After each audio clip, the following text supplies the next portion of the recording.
Hello to everybody. It's really nice to be here. And I must say, before I start, a huge word of appreciation to everybody at Framework Media, Ashley and Katie and the team. What an incredible pivot to take this event online in such a short space of time. I know that we're all very grateful for the opportunity to just carry on and do our jobs. And I'm looking forward to talking to you today in a slightly different way, but nevertheless, here we are.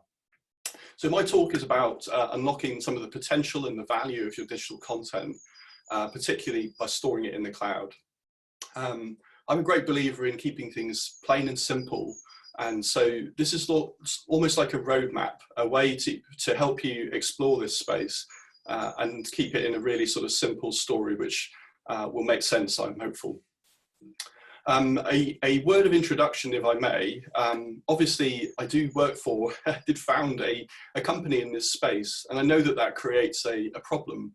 I want to give you my reassurance that what I want to share with you is not about our software, but it is just my experience in this space. I'm really passionate about the potential of digital asset management in marketing. And if I can share the motivations for that, some of the ideas behind it, then I feel like that will be a successful way of bridging this gap. I'm not speaking to you really as a vendor today. So shared storage really is the core point of all of this. How did we get to where we are today? Let's go back in time slightly to what I would now call a traditional file server sharing system. In this model, really we start with something which I'm sure we've all seen, where you use a network shared drive, usually managed by your IT team. You probably have to be in the office, or for a slightly compromised experience, you might be using it over a VPN if you're working remotely, which is obviously very pertinent now. So this environment builds on the very well-established analogy of files and folders, and the idea being that you would organize things into nested structures, potentially getting quite deep, in order to represent some sort of meaningful layout which represents your work. And then we share it using the network. So that metaphor of files and folders is very successful. If we go forward to a time when we actually have enough bandwidth to do this and the cloud becomes a possibility, we can look at cloud storage services. For me, this is a very busy space, but there are some really well-known tools out there. I'm sure everybody who's here today will have used at least one of these, probably quite heavily. So this is taking the files and folders analogy and then moving the content into the cloud, where we synchronize a local copy with our device. So our PC or our Mac has a local copy. This is pretty good. It avoids anything to do with network performance because you do have your local copy. And it also avoids all of the dependencies on your IT team to have a well-managed, fast, backed-up system, and instead allow the cloud to provide that for you. Big upsides, you get much, much better user interfaces with these tools. And they're very convenient, almost self-explanatory. You know, nobody needs to have this stuff explained, which is great. And they're very affordable or even free. So if you've got a small team, this is a really great middle way. There are some downsides. They're not that easy to organize. What tends to happen is that files and folders start to appear, but there's very little management or curation of where they appear and how they get cleared up or shared. And the problem with that is that as time goes by, it doesn't address some of the more emergent, sophisticated problems that you're likely to see in a marketing environments like workflow and particularly metadata. So when we go forwards and look at what happens if you keep going down that route, then you end up with the ad hoc storage problem. So typically what happens now is that requests for things, content, marketing assets, the things that you've stored, will tend to gravitate around the owner. There'll always be somebody who is assumed to be the owner of such a system. It is quite easy to lose things as you dive into these quite large and elaborate folder structures. It's also not necessarily a very good brand experience if you're trying to involve people who really should see things through your brand and not through, say, Dropbox's brand. If you lose things, then obviously there's costs because you're wasting your time, but also you may end up redoing things that really you could have reused if you knew where they were. So there's duplication, often quite a bit of unnecessary storage. Remember, we're keeping copies on every local device, so there's a multiplying effect when you add more people. And there are some other risks there, which I'm sure you can see. Like, for example, what happens if someone shouldn't have access, but is accidentally left having access, maybe a contractor or an ex-employee. Let me just sum that up. For me, what it creates is this vague sense of unease. I feel like it works, but it's not going to get better over time. It's going to get harder and it's going to get more difficult. So it naturally leads you to a progression away from it. But the question is what to do. So the third stage, if you like, in this evolution is digital asset management. Now, in digital asset management, we create a whole ecosystem. There's actually quite a dramatic increase in functionality at this point, because what we're trying to do is add functionality that solves the actual scenarios that you'll face and that will come up often. Please be assured, I'm not going to read out and explain everything on the screen. So just absorb from it whatever you like. But the point is that there are many different things that we expect to be able to do with digital media. The most important ones are typically to do with being able to find things, so search, and also being able to share them in a way that's respectful of how they may already be used or any limitations. And that in turn often leads us to workflow, which means things like approvals. So here we have a sea of functionality that is added on top of the cloud storage idea. In a normal digital asset management discussion, there's usually an idea that an asset has a life cycle. So when you're dealing with your content for marketing, you begin by uploading it, maybe there's some approvals. You may tag it so that it's searchable, and then you go on to use it, either by publishing it or sharing it or putting it into some other framework. Then you track it, you report it, and eventually it gets tidied up and archived. But there's an argument that this isn't quite right, and I don't necessarily believe it is quite right, because it's put the files in the middle of everything. An alternative view is that the people are at the center, and it's their requirement to do things with the files, which should drive the whole life cycle of everything that's going on in marketing. So the creation is done by people, the uploading is done by people, and so on. There are a few more things to think about here, but essentially I do subscribe to this. You really want people in the center of your processes. So if we take that idea and combine it with the assets, then we end up with the digital asset management system, with that sea of functionality, interacting with multiple people in different ways over different kinds of workflows. So we've personalized the work experience in that way. So here's a sort of, let me bring that to life for you. We've got all those features. We've got a joining piece of functionality to do with who they are, so their role, their permissions, and whether or not they need to get things approved. And on the right, we've got all the teams of people in very many different places in a business, all of whom have something to do with these digital files. So for example, if you're in the social media team, where you may need to crop and resize, send to social channels. Obviously GDPR is an issue there. If you're in a creative team, you're much more interested in desktop tools like Adobe Creative Cloud and InDesign. You need to synchronize to your desktop like the cloud tools do. So it's a very different set of features, but these people do work together and the same file is shared between them both. So when we say digital asset management, what we're trying to do is say across any kind of profession, in any kind of sector, everybody in the organization that needs those digital content that you've got in the DAM really ought to be able to access it in a way that suits them and doesn't impinge upon anybody else. And that's the real core point of digital asset management for me. So you should get back the time. It should drive collaboration. So it's really hard in a short talk to really go through features, and I did promise you nothing of this would be anything to do with our product. But metadata is really a fundamental piece of technology, of opportunity that comes with DAM. So I'm going to talk to you with a few worked examples about what that could do for you. I do think it's amazing. Sorry if I get a bit enthusiastic about this.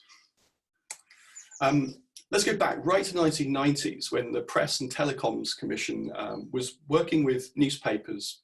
People like Reuters were moving images around newspapers, and they defined for the first time the idea of embedded metadata.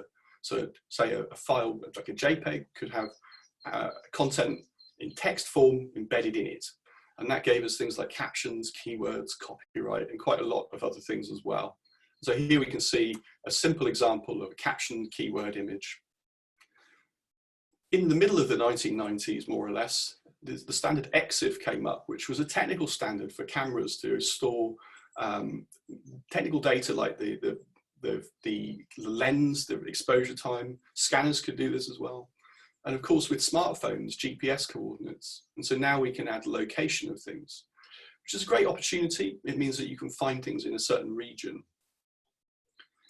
In 2005, Adobe, as part of a consortium, produced XMP, extensible metadata.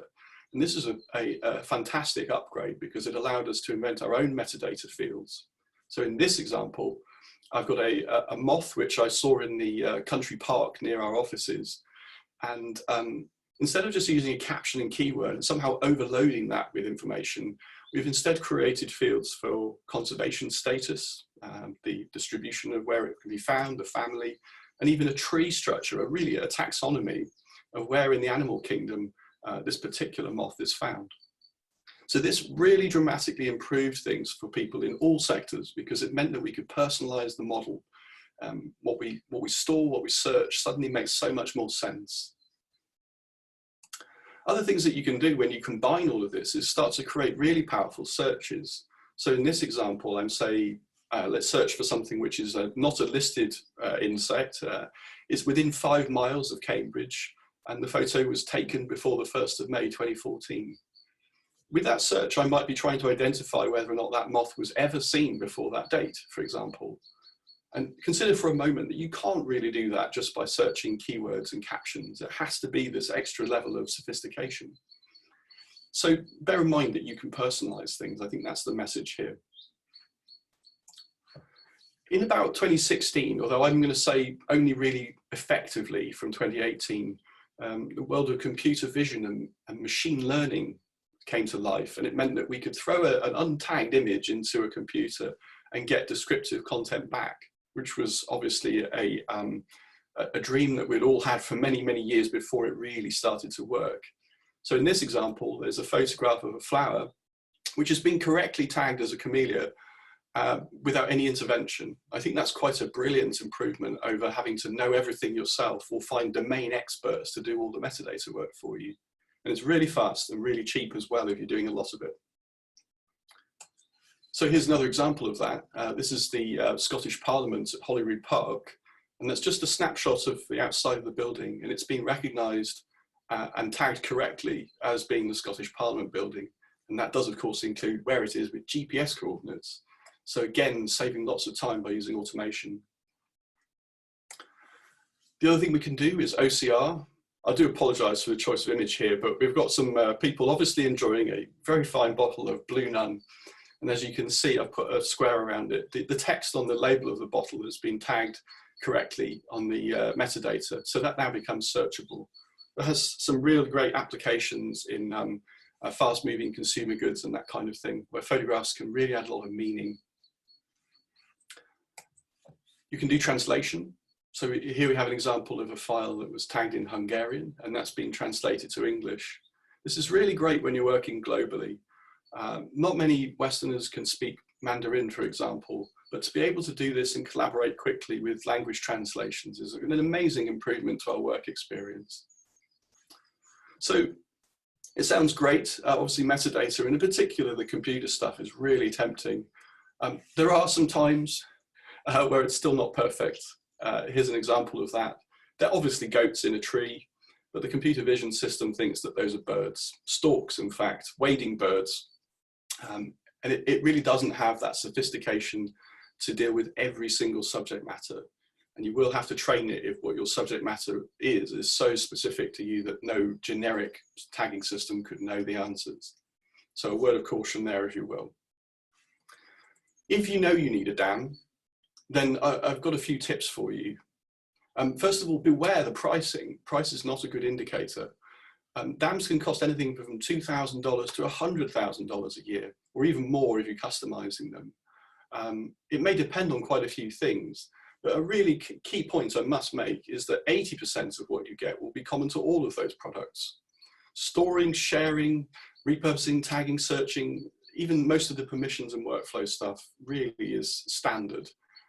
So when you choose a system, it may not be price that sets the functionality in its entirety. The things you pay more for will be the services. So for example, custom procurement and legals, end-to-end integration with something very unique to your industry. So watch out for this, it's a big trap. There are some independent web resources which I highly recommend because it will save you a lot of grief. If you Google digital asset management, it will lead to a lot of results because it's a very, very busy space. So if you need to know pricing, for example, expect to struggle with that. Instead, using the DAM Federation website is a good idea. They're completely independent. They will not be paid for or sponsored, which is great. And they've got some great podcasts as well. So damfederation.org for that. You can also, and this would be more of the case for organizational change projects where it really is ambitious and you need a lot of people to be on board with your process and change towards DAM. You can get independent advice. I don't have a working relationship with any of these people at the moment, but they do have an incredible amount of experience. In fact, there's 60 years of experience on the screen. They're very impartial, they're very good at weeding out vendors who are sort of not quite there, and they will help you build user adoption. I'll put this slide in at the end as well so that you can get those websites if you need them. The other thing, and this is really my final point, is about how to procure a system like this. Remember I said it affects multiple people. There are more than just a team of people going to use this. It might be organizational wide. So doing your research is a really good way to save time. You need to do that really before you start talking to vendors. It helps you narrow the field, but it means that you're going to get the right features. Remember that 80-20 rule. The other thing, I have to say this, do be careful to validate things. If you're going to do a demo of a product, make sure that you see it really do what you're looking for, because there are always problems with software in general not being quite there. It takes a special effort to disclose what the problems might be. So get the vendors to do that in their demos. Fourth one, I'm pretty passionate about this point, but simplicity is so powerful and it's so valuable that it's worth putting an extra emphasis on whether or not your users will actually like the software. It doesn't need to be complicated to be successful, but it does need to be liked.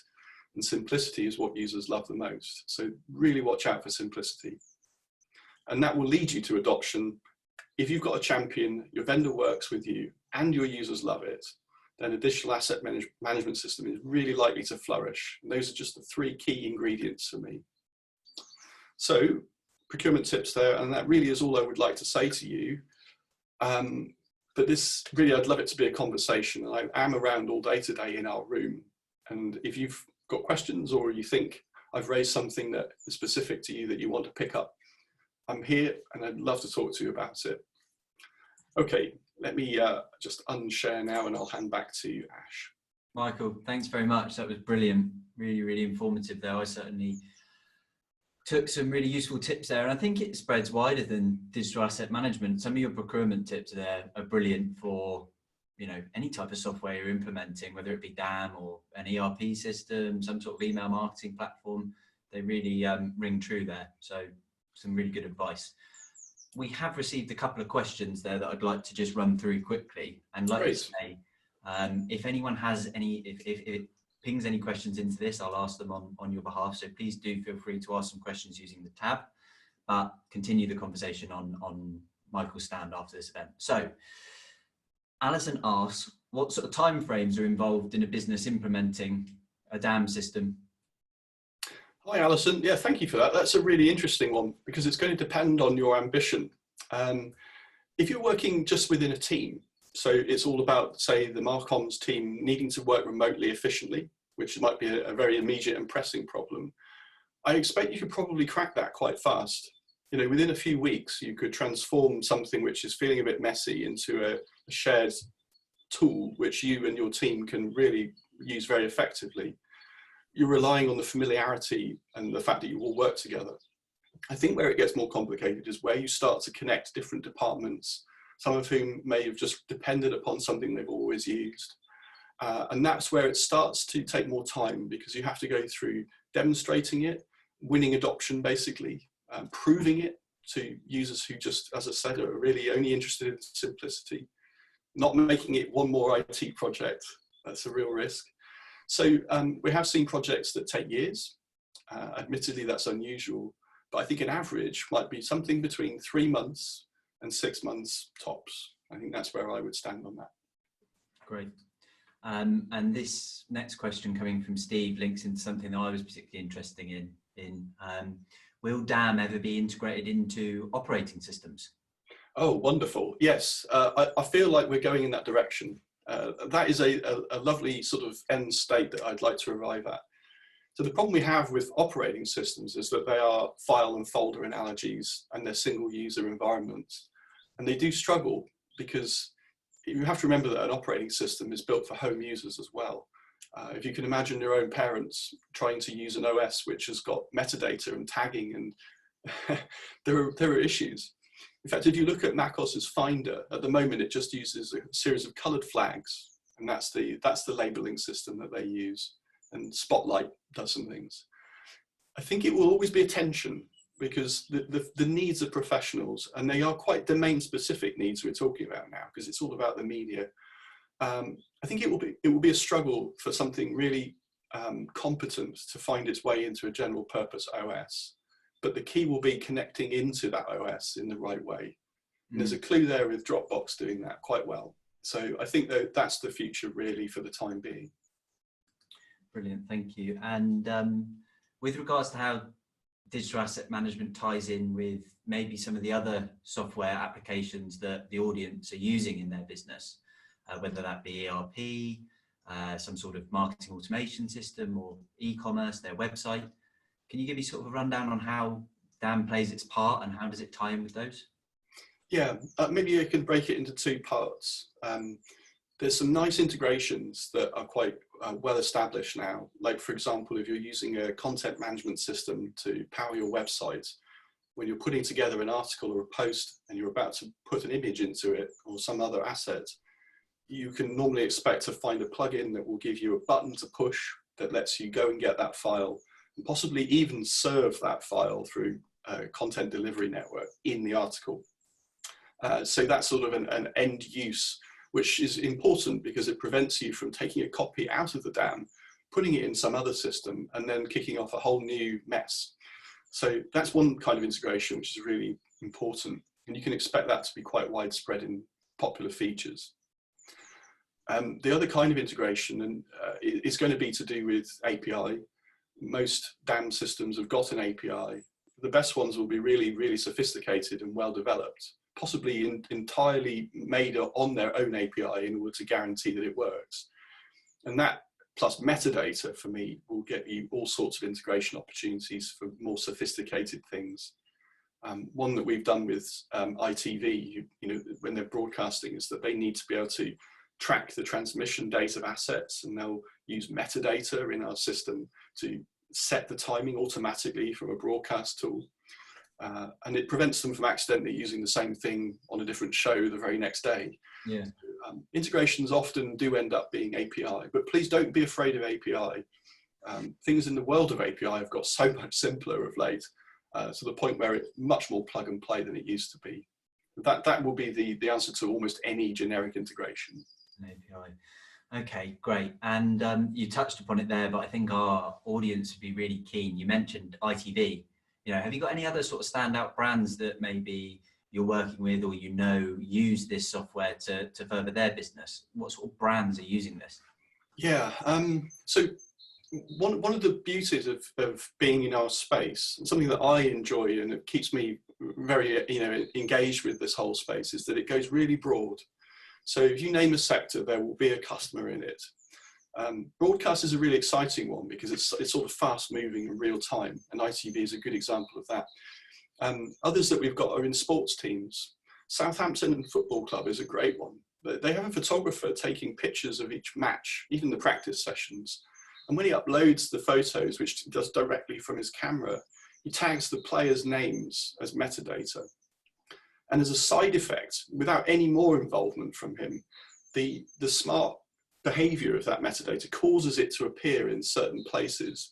And the players individually have their own little brand portal. You know, I'm not saying anything about the nature of footballers, but they do love their own photos, love to share them. But that process is so much more straightforward because of the metadata joining the content to the player, and then the player goes off and does the whole social media thing around it. Brilliant. So that one's a really exciting one. Yeah. I could go on for a long time. You don't really want me to do that, I suspect. This is a separate webinar. No, but it's really interesting to know how others are using it, and it suddenly brings that software to life for me and perhaps some of the other audience members that are watching. Yeah. That's all the questions that we've got time for. Michael, thank you so much for that presentation. Really, really insightful. I certainly enjoyed it, and I'm sure I speak on behalf of the audience that are watching at home. Brilliant, thank you. And to the attendees that are watching at home, thank you for joining us again. I'm quickly going to show you, in fact, we popped a link in the chat, but just to sort of clarify exactly how people get onto the online event, I've shared my screen. This is the online event portal that we've linked in the platform. If you scroll down, about halfway down, you're going to see Third Light Stand here, and you can click on that and click to meet here. And Michael will actually be manning that after this event, after this seminar finishes. So use the link in the chat, scroll down the page and click to meet with Michael, and you'll be able to continue the conversation. And I'm sure Michael will be happy to answer any more specific questions that you have.